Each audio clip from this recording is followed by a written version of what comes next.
Ma compagne chérie. Lettre de Patrice Lumumba à sa femme Pauline, écrite en prison en décembre 1960. Ma compagne chérie. Je t'écris ces mots sans savoir s'ils te parviendront, quand ils te parviendront, et si je serai en vie lorsque tu les liras. Tout au long de ma lutte pour l'indépendance de mon pays, je n'ai jamais douté un seul instant du triomphe final de la cause sacrée à laquelle mes compagnons et moi avons consacré toute notre vie. Mais ce que nous voulions pour notre pays, son droit à une vie honorable, à une dignité sans tache, à une indépendance sans restriction, le colonialisme belge et ses alliés occidentaux qui ont trouvé des soutiens directs et indirects, délibérés et non délibérés parmi certains hauts fonctionnaires des Nations Unies, cet organisme en qui nous avons placé toute notre confiance lorsque nous avons fait appel à son assistance, ne l'ont jamais voulu. Ils ont corrompu certains de nos compatriotes. Ils ont contribué à déformer la vérité et à souiller notre indépendance. Que pourrais-je dire d'autre? Que mort, vivant, libre ou en prison sur ordre des colonialistes, ce n'est pas ma personne qui compte. C'est le Congo.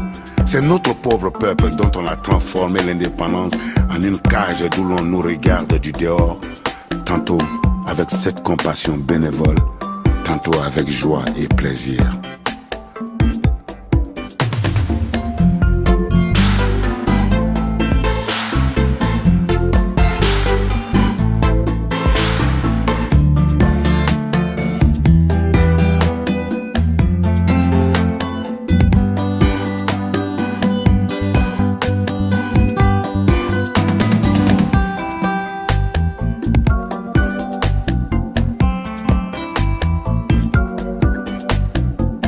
Mais ma foi restera inébranlable.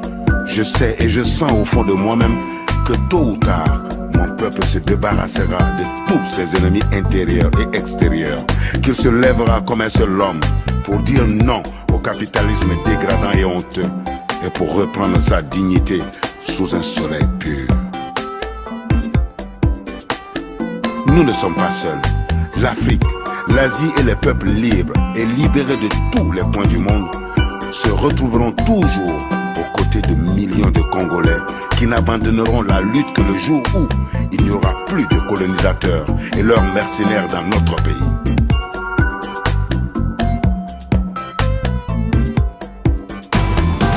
À mes enfants que je laisse et que peut-être je ne reverrai plus, je veux qu'on dise que l'avenir du Congo est beau et qu'il attend d'eux, comme il attend de chaque Congolais, d'accomplir la tâche sacrée de la reconstruction de notre indépendance et de notre souveraineté.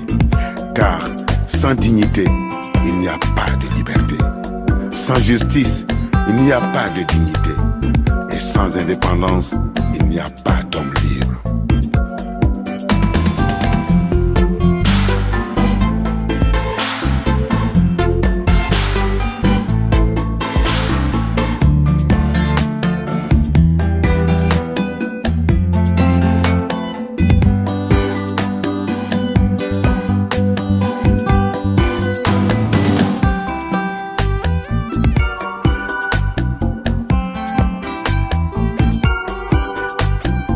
Ni brutalité, ni sévices, ni torture ne m'ont jamais amené à demander la grâce. Car je préfère mourir la tête haute, la foi inébranlable et la confiance profonde dans la destinée de mon pays, plutôt que de vivre dans la soumission et le mépris des principes sacrés.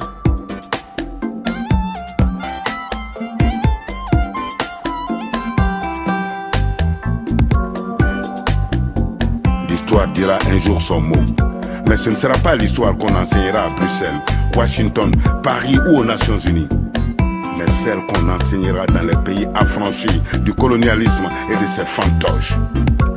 L'Afrique écrira sa propre histoire et elle sera au nord et au sud du Sahara, une histoire de gloire et de dignité.